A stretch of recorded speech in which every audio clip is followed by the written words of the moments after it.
बच्चों मेरा राधे राधे। आज हम आपको है जो रविंद्र संगीत के बारे में है जो बताने जा रहे हैं। सारे बच्चे सुनेंगे। रविंद्र संगीत का पार्ट 1 इसका बनेगा बच्चों।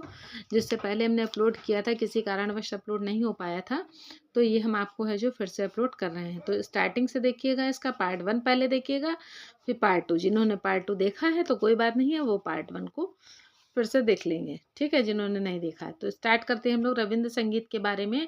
क्या है रविंद्र संगीत के बारे में, ऐसा दिया जा रहा है जिससे आपके क्वेश्चन बनते हैं, तो बहुत बच्चों के वो सही नहीं होते हैं। हमारे पास कमेंट में आया था कि बच्चों के जो रविंद्र संगीत के बारे में है जो हम आपके लिए वीडियो अपलोड करें। तो देखिएगा, ये लिखा है गीत नाट्य। गीत नाट्य क्या है? नाटक के विषय वस्तु को गीत तथा अभिनव के माध्यम से मंचस्थ करने को गीत नाट्य कहा गया है। रविंद्रनाथ के गीत नाट्य में गीत नाट्य शब्द का तात्पर्य प्रत्येक गीत नाट्य में एक जैसा नहीं है। उदाहरण के लिए वाल्मीकि प्रतिभा कथा काल मृगया में विषय वस्तु ही मुख्य है। रविंद्रनाथ के जीवन की प्रारंभिक रचनाओं को छोड़कर बाकी नाटकों के नृत्य का सहारा लिया गया। मतलब इनकी प्रारंभिक रचनाओं को छोड़कर है जो बाकी जितने नाटक हैं वो उसमें है जो नृत्य का सहारा लिया गया है। गीत नाट्य के द्वितीय प्रकार की रचना बंगाल में प्रचलित यात्रा शैली पर रचित है। रचना है अचलायतन, शरदोत्सव, फाल्गुनी, अरूपतन, परतन, ठीक है, यात्रा शैली पर रचित है। और यह है ताशेर देश। ये जो आपसे पूछा जाएगा कि कौन कौन सी रचना है, तो उसके है जो नाम आपके ये हैं।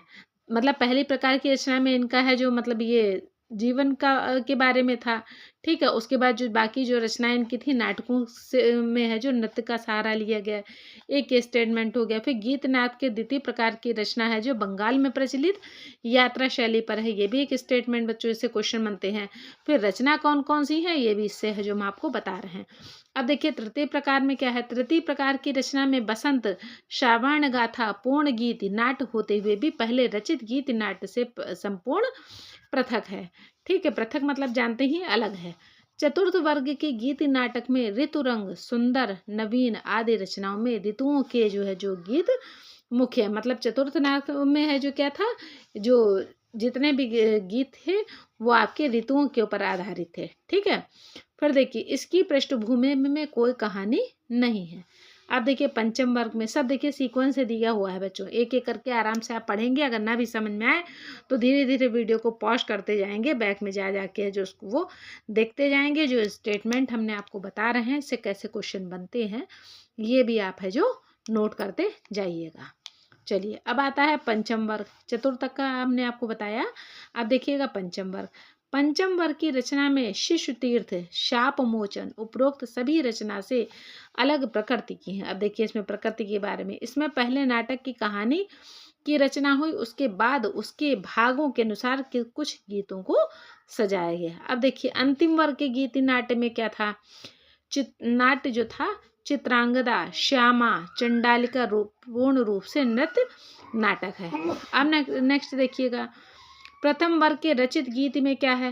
नाट्य वाल्मीकि प्रतिभा की कहानी, दस्यु रत्नाकर का ऋषि वाल्मीकि में परिवर्तन की कहानी है। वाल्मीकि तो सभी जानते होंगे, ऋषि वाल्मीकि किसके लिए कहा जा रहा है।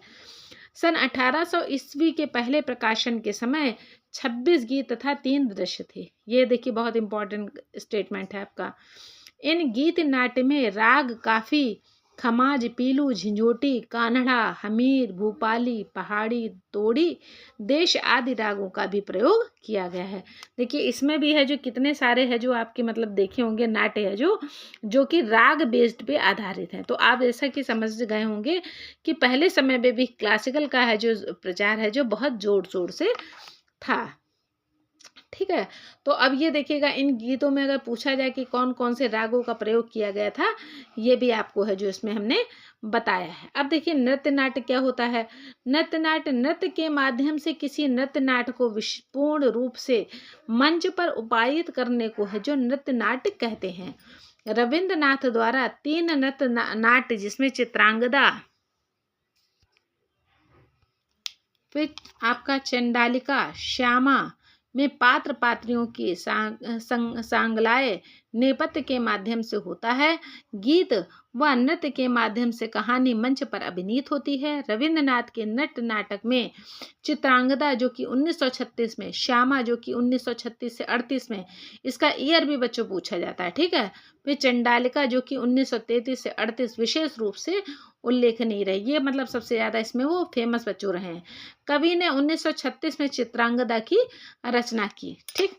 नेक्स्ट आगे देखिएगा, कहानी महाभारत में अर्जुन और चित्रांगदा के प्रेम कहानी पर आधारित है। इसमें 6 आपके है जो दृश्य हैं और नृत्य शैली की प्रधानता मणिपुरी में है, ठीक है, क्योंकि माना जाता है कि चित्रांगदा मणिपुर राजा की कन्या थी। इस नृत्य नाटक में मणिपुरी नृत्य शैली के अलावा बंगाल, कथकली तथा अन्य प्रदेशों के लोक नृत्य एवं शांति निकेतन के विविध प्रकार के है जो मिश्रित नृत्य शामिल थे। इसके अतिरिक्त चित्रांगदा ने कुछ ऐसे नृत्य हैं जिसकी रचना नाटक के में बहुत पहले से ही की गई थी और शांति निकेतन में अच्छे नृत्य के रूप में स्वीकृति थी। तो देखिएगा आज बच्चों, आज के लिए जो इतना ही है, ये आपका पार्ट 1 है। पार्ट 2 भी ज़रूर देखिएगा। अगर आप पार्ट 2 नहीं देखेंगे तो पूरा है जो इसका है जो वीडियो था वो आपको अच्छी तरह से सब टॉपिक के बारे में समझ में नहीं है। इतना तो समझ में आ जाएगा जितना मैंने बताया इसके बारे में, कैसे क्वेश्चन बनते ये सब आपको समझ में आएगा। लेकिन जब अगर किसी चीज़ के बारे में बताया गया है, अगर आप पूर्ण रूप से जानकारी अगर उसको नहीं होगी तो वो अधूरी जानकारी बच्चों ना इधर की रहती है ना उधर की रहती है। इसलिए आप है जो फर्स्ट पार्ट को भी देखिएगा, सेकंड पार्ट को भी देखिएगा और थर्ड पार्ट आपको लिए देखिए कल परसों में वो भी हम अपलोड कर देंगे। तो सब लोग इसी तरह से चैनल पे बच्चों बने रहिएगा, लाइक शेयर और सब्सक्राइब करते रहिएगा और इसी तरह से हम आपके लिए वीडियो लाते रहेंगे। तब तक सभी को मेरी तरफ से राधे राधे।